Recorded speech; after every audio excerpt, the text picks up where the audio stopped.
మహారాష్ట్ర తదుపరి ముఖ్యమంత్రిపై ఉత్కంఠ కొనసాగుతోంది. ప్రస్తుతం సీఎం ఏక్నాథ్ సిందే, బీజేపీ ముఖ్యనేత మాజీ సీఎం దేవేంద్ర ఫడ్నవీస్లలో ఎవరిని ఎంపిక చేస్తారనే అంశంపై ఇంకా స్పష్టత రాలేదు. మహాయుతి కూటమిలోని 3 పార్టీల నేతలు బీజేపీ అగ్రనేత అమిత్ షాతో చర్చించి సీఎం పదవిపై అభిప్రాయానికి వచ్చే అవకాశం ఉందని తెలుస్తోంది.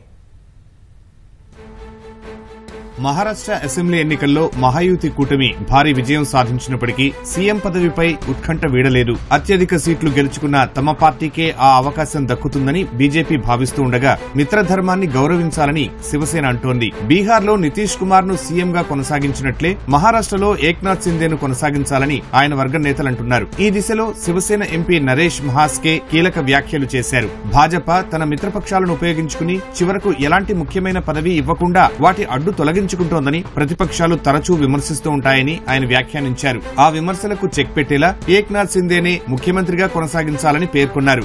బీహార్లో బీజేపీ ఇదే విధానాన్ని అనుసరించిందని గుర్తు చేశారు. బీజేపీని వ్యతిరేకించే సంజయ్ రౌత్ వంటి వ్యక్తులు బీజేపీ తన మిత్రపక్షాలను అవసరానికి వినియోగించుకుని తర్వాత పక్కన పెడుతుందని అసత్య ప్రచారాలు చేస్తున్నారని ఎంపీ నరేష్ మండిపడ్డారు. ఇలాంటి వారికి బీజేపీ తగిన సమాధానం ఇస్తుందని నమ్ముతున్నట్లు పేర్కొన్నారు.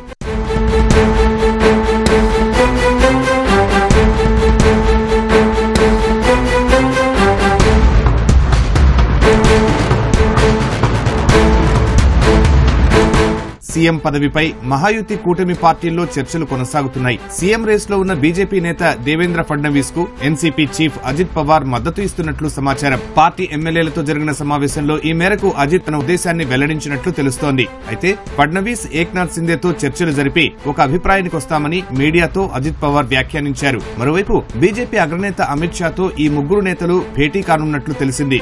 రొటేషన్ పద్ధతిలో ముఖ్యమంత్రి పదవి కేటాయించడంపై చర్చలు జరగొచ్చని ప్రచారం జరుగుతోంది. ప్రస్తుతానికి ఏక్నాథ్ సిందే ఆపద్ధర్మ ముఖ్యమంత్రిగా కొనసాగుతారనే కథనాలు వెలువడుతూ ఉండగా మంగళవారమే రాజీనామా చేస్తారనే ఊహాగానాలు కూడా వినిపిస్తున్నాయి. మంగళవారంతో మహారాష్ట్ర ప్రస్తుత అసెంబ్లీ గడువు ముగియనుండగా మహాయుతి నేతలు తీసుకునే నిర్ణయంపై ఉత్కంఠ నెలకొంది.